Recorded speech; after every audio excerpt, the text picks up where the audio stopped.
Charles was troubled all night about the possibility of John transforming himself into Mario Brown, and if it was him, then what could be the motive behind his closeness to the church and to Pastor David? He sensed danger, most especially because Pastor told him of the two men that gave him, "I am coming for you," look on their way from the funeral. Could all that have anything to do with each other? He thought. He called Becky to join him to pray for Pastor David and his family, when he flinched at the possibility of also being a target. After all, he was the one that was being threatened before he left the job. He prayed along with Becky but refused to alarm her by bringing his own issue on the table.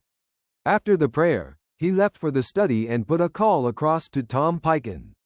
"Hello Tom. I am sorry for calling you this late, but I must say, I could not sleep," he said immediately Tom picked up the call after a few rings. "I was not sleeping either. What is biting you?"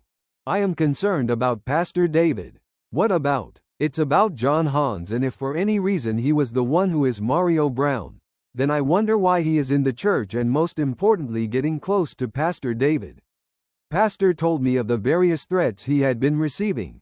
He stopped to hear what Tom had to say. "You are right. I was also worried about his presence in the church, if he was the one, but I had not thought of the risk towards the pastor." "So what do you think?" he asked. "Just wondering. Can't place a possible motive, but I am working on establishing the fact, which I can't tell you now." "Okay. Just that I could not sleep, wondering what he could be up to. Should he be the one?" he said, a little relieved that he had shared his burden. "I think I will have to ask Pastor about their line of conversation, if he does not mind telling me, even though I know it's unlikely that Pastor David will betray a confidence of counseling. Just give me a few days and we can say for sure if we need to take such a step, but presently I think it's too early," Tom assured him.